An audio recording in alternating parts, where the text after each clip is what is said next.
One of the biggest pain points that I hear from my audience and that I have definitely experienced as well is all around selling, actively selling and promoting your offers. And I get it. Nobody wants to feel pushy. No one wants to feel icky with their selling strategies.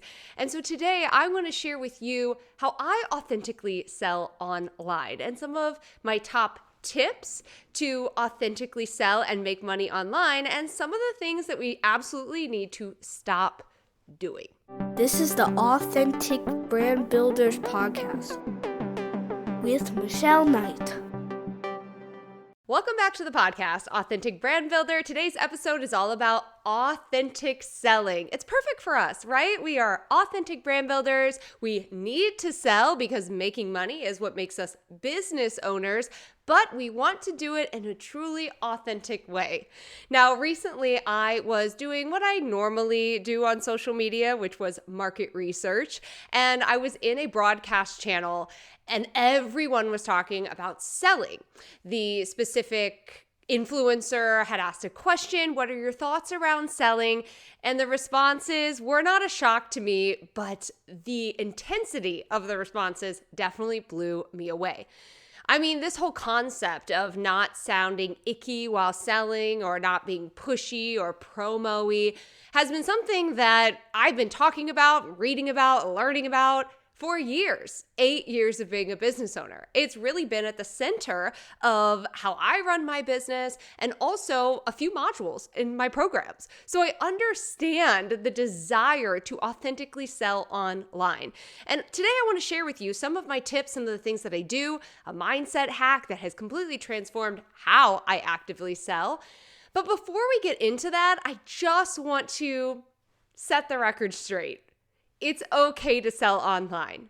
I know you see the comments, maybe it's on a TikTok video or you see it on someone's YouTube, or maybe like me, you've even gotten a DM or an email about it from someone in your community saying, stop selling, I knew a sale was coming, you sell too much. I know that when you see those things, when you hear those responses, it makes you question whether you should be selling or not. But here's what I want you to remember. A, that person is most likely not an ideal customer for you. And B, probably wasn't going to purchase from you anytime soon. So it's best that that relationship dissolved and you send them well wishes and hoping that they find exactly what they're looking for on the internet. Number 2, you don't have a business if you don't have money.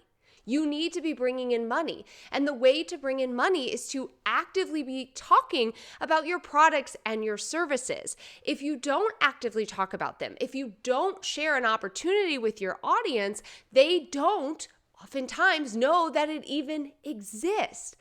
So it is important for you as a business owner to be talking about your products and services, sharing even your freebies or lead magnets, which sometimes can also feel like pushy or selling. There are ways around this. But first off, we absolutely need to set the record straight, and you need to realize that this is part of being a business owner. And so what we need to do, rather than avoiding it, or feeling like we're being too pushy all the time and not putting our products and services out there, which is doing nobody any good whatsoever, we need to reframe the way we sell. And that's what I want to share with you today. So I'm going to treat this podcast a little different. We're going to talk about something to get rid of and something to add, something to get rid of and something to add. We're going to go back and forth because there are a few strategies that for some reason people are still using. And I haven't quite wrapped my head around who's teaching them or why they're teaching them, but they absolutely need to stop. And there are some specific things that some of you aren't doing enough of that are going to completely change the game with how you authentically sell online.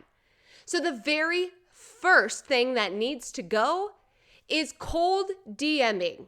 This needs to stop immediately. This is not a great marketing strategy. I receive 5 to 10 cold DMs a day on Instagram. I receive 5 to 10 emails a week asking for me to pay them for their services, or other coaches wanting to know, what my sales strategy is. If I get a full body every time I open one of those, I'm not the only one. This whole approach to cold DMing is a push marketing strategy. And you shouldn't be pushing your marketing onto anyone or pushing your sales onto anyone. You should be pulling them in. So cold DMing looks a little like sending someone you've never had a conversation with or offered any value a message that says, "What are your goals?" Or, "I offer this service." Or, one of my favorites, "I see you have a website and these are all the things you're doing wrong on your website. I can help you." Okay, those are not the best strategies because, again, they're completely push focused. Instead, we can build a relationship with someone. This is one of the reasons that I'm a huge advocate for offering value online. Stellar content, letting someone follow you, someone engage with you, and then potentially reaching out to them. Or having people join your email list in exchange for a freebie or a lead magnet, letting them say yes to being part of your brand, of your business, and then sharing a promotional email with them. This is just a completely different way to approach selling that feels better. And as a consumer, I guarantee you can tell when someone is promoting something to you and you have found value in their work. It feels a lot better on the receiving end than just completely coming out of left field, someone you don't even know going, "Buy this thing from me." So cold DMing, let's let it go. And this just highlights a bigger thing when it comes to selling is that your selling, your marketing should not be push. It should be pulling your audience in. Now, something that is absolutely in is speaking directly to your ideal customer. When it comes to selling online, your messaging is absolutely everything. And people want to know what's in it for them. They want to be able to see the outcomes clearly. They want to be able to picture themselves in the shoes of someone that has achieved that or has fixed a specific problem, seeked out a solution. So one of the key things that you should really be focusing on in regards to authentically selling online is painting that very vivid picture of what is possible. Now, it's not just about telling, it's also about showing. This is why social proof is so important. And if you're just getting started and you don't have a ton of testimonials, it's okay. You can reuse the ones that you have. Or if someone sends you a message and really loves the work that you're doing, or you have one client that is just seeing awesome successes over and over again, share that information online. Allow your previous clients, allow your previous experiences to paint the picture, to show what is absolutely possible for your ideal customers. This is one of the strategies that I love to use from a passive selling angle. Now, I love to sell with two core buckets, passively and actively. Passively selling, in my mind, and something that I teach my clients, is focused on having an email funnel. So every new subscriber that comes in is aware of your particular product or your service that you offer. It's not something you're actively doing every single day. You can set it up and it's passively there. Passively selling, a great example of this, is promoting what's happening with your clients, social proof, talking about a recent call that you had, talking about a recent review or testimonial or conversation that you had on Instagram stories, and passively mentioning that this is something that you provide your clients. Again, you are allowing the benefit here in this example to really speak for itself. And you are allowing your ideal customer to really visualize what is possible for them. This is why benefit-driven messaging is so important on your sales pages, in your promotional emails, in your videos, because people care less about every nitty-gritty thing that's included, and they care a lot more about how this will help them. If you want to authentically sell online, I promise you that leading with the benefit, painting a picture for your ideal customer, really connecting to their desires in your messaging will make this a hell of a lot easier. Because when you can focus on what is possible for your ideal customer and how your product ultimately helps them, it takes the pressure out of sounding promo-y. It sounds more like an extension, an offer, an opportunity than a, hey, I have this offer and this is what's included and get it now. It's 50% off. Only 2 people get it. Doors close in 24 hours. You know what I mean? We've all felt that. It's too much. But when you really lead with the benefit in your messaging and share your product or your service as the clear opportunity to help them get there, it makes it a lot easier to talk about what you have to provide. So the bonus here, the thing we need to be more mindful of and we need to add is more of this benefit-driven messaging. Again, what are the desires that your audience has, that your product or your service provides? What can they expect to walk away with? Showing client testimonials, social proof, screenshots, and sharing your own experience as well. One of the things that we can absolutely get rid of is this challenging approach to selling. What I mean by this is if someone inquires about your products or your services, starts a conversation, right? They fill out an application, they schedule a discovery call, whatever it might be as the first step to ultimately working with you. And the conversation starts. And the client, the potential client, comes back with some concerns, maybe a money mindset situation, maybe the timing is not correct. And being met with, I will describe it as aggression, a challenge. Well, now's not the right time, never. When will the right time be? Probably never. Oh, well, if you can't afford this now, what makes you think you'll afford it later? I've been on the receiving end of a lot of these conversations, or one of my personal least favorite is, well, we need you to make a decision on the call now. This really aggressive approach to challenging serves absolutely no one. And if you've been following my work for quite some time, or you've been a listener of the Authentic Brand Builders podcast, then you are familiar with the client buying journey. And you know that people will approach us or inquire about our products and services at different stages of the client buying journey, but it doesn't necessarily mean they're always ready to take that action. So when we meet potential clients with this aggression, with this challenging mindset, rather than one of empathy and understanding, we are severing ties with that potential client early on in the client buying journey, rather than meeting them where they are, offering support, of course, asking questions to help them maybe understand their situation, if they're feeling confused or conflicted about something, but also letting them know that you want them to feel good about the decision, that you want this to be a hell yes for them. Recently, I was launching my membership Brandmerry Academy, and I was speaking with a previous alumni who was considering coming back. And we were having quite a few conversations in our DMs about joining the academy and some of the things that they could expect and what was offered to them as an alumni. And on the final day, I checked in and they sent a message and they said, you know what, I've been thinking about it and it just doesn't feel like the right time for me to come back. It's definitely something I'm thinking about doing, but looking at my schedule, looking at my commitments, it just doesn't feel like the right time. Do you know what my response was? It was, I completely understand. We are totally here to support you when you are ready and when the time is right. You know where to find me.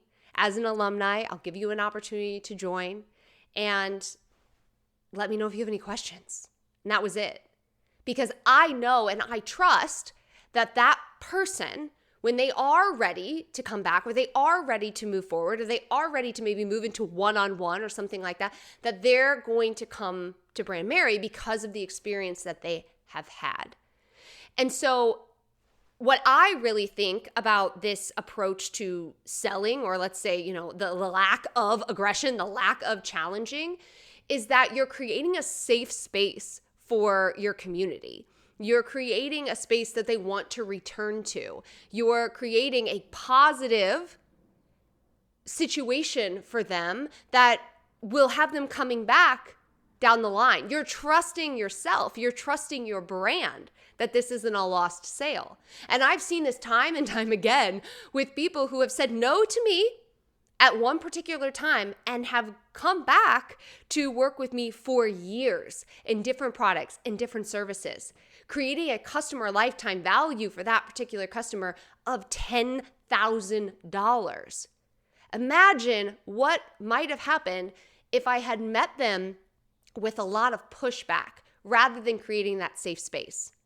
So adding it to the things that are out list, being aggressive with your sales process, being challenging, and instead creating a safe and empathetic space to hear what your potential client is going through and support them through the process. And now for my favorite way to authentically sell online, drum roll please, storytelling. Surprise, surprise. No one's surprised.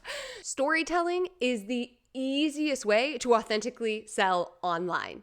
You want to know how to go from sharing an email to going straight in to book a call with me, purchase my offer. I've got one spot left for the next 3 months. Prices are going up. It's telling a freaking story. Starting that piece of content with a story, whether that is a client testimonial like we talked about before, or a personal experience story, or even one of my favorite types of stories, a hypothetical story that just connects to where your ideal customer is and where they could potentially be. Because nothing pulls your audience in. Remember what we talked about in the beginning? Nothing pulls your audience in better than storytelling. Nothing expresses empathy and authority better than storytelling. Nothing allows people to feel seen and heard and understood better than storytelling. And when you can do that and then present the opportunity, I mean, it's the best way to sell. Anytime I encourage my clients to actively promote, and this comes up quite a bit. I'll have clients who are like, oh, there's a dip in sales, or I need to fill my one-on-one spots, or course sales have a bit of a lag. What do you suggest? I always suggest actively promoting, which means that the purpose of the content, the purpose of the email is to make a sale, and B, share a story. Write a story, connect it to the offer, present the opportunity, and watch what happens. It is authentic because it is from you, and it is compassionate, and it is empathetic, and it is beautiful. And anytime I am doing it, the CTA to work with me or purchase from me, it flows. The resistance isn't there. It feels natural and beautiful. And this is why inside of my Storytelling Made Simple course, we have a whole section on how to authentically sell and using storytelling specifically. And one of the things I encourage my clients to do in the process of coming up with stories for their brand and their business is to clearly identify product stories. So stories that are connected to their different products and services. So when the time comes to write that storytelling promotion email, they've got it right there. They can write the story and move right into the promotion. So you want to know the easiest way to authentically sell online? Share more stories. All right, I've got one final, we're done with this, coming in hot, and then a bonus tip for you that will completely change the way you market online. So what is gone? Fear-based marketing. Fear-based marketing and putting too much emphasis on the pain. Now, there is a place for pain marketing in your copy, in your messaging, in your overall marketing strategy.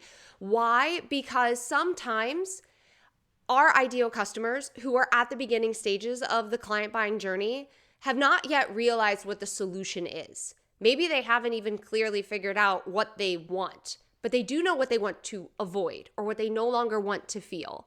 And that's why there is a place for pain or struggle marketing inside of your strategy. But it should not be the primary focus. And it should not be feeling like an attack on your ideal customer. If you don't do this, then all hope is lost. If you don't do this, you might as well be fucked. We've all seen it, and it doesn't feel good. In addition to that is this fear-based marketing. It's all collapsing. Do this or you'll never be a business owner again. Or TikTok is being banned. Okay, first off, that's a whole nother side note that we could go into. It's very, very nuanced. There are a lot of layers to that. But this idea that let's scare people, let's elicit fear in them, let's make them feel like shit to buy our stuff, it's out. It's gone. And more people are becoming aware of this because more and more consumers are speaking out about this approach, which is one of the reasons we're seeing more and more people talk about storytelling and using storytelling to sell or desire marketing. So if this is a strategy that you use or you find that you gravitate toward, start becoming more aware of it and instead lead with the benefit, lead with the desire. Lead with the story, like we talked about before, because I believe we're only going to see more and more people being resistant to this type of marketing.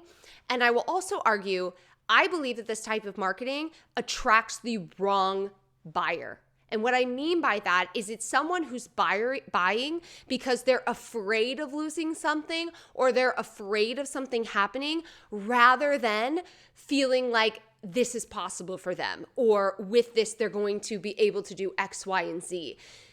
From my experience, when someone says yes, but is in a fear state, the relationship isn't beautiful. It doesn't always work out. There's a lot of resistance. There can be refund requests. There can be all of these different things that we really don't want to have as a business owner.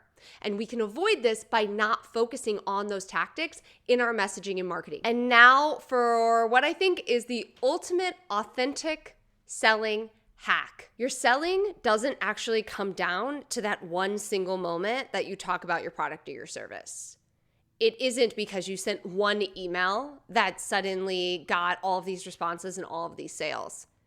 It's because of the marketing strategy that you had leading up to that.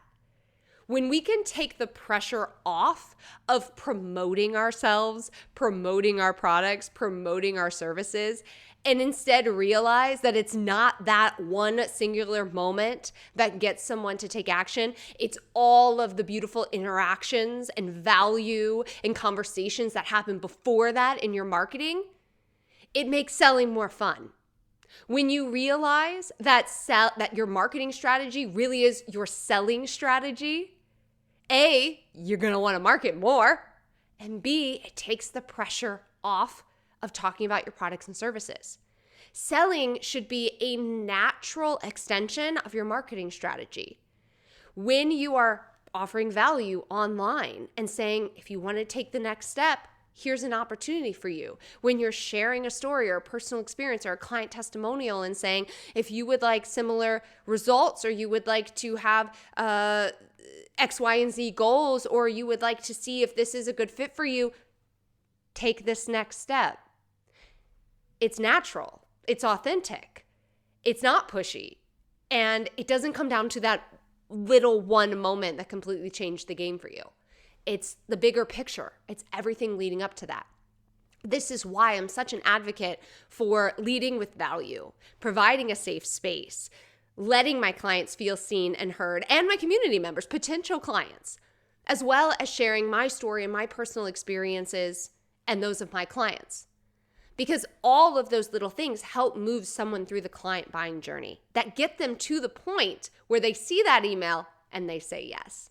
But knowing that it's just not that email that impacted them and their purchase decision really will help you approach selling authentically online with less pressure. But again, it's something you need to do.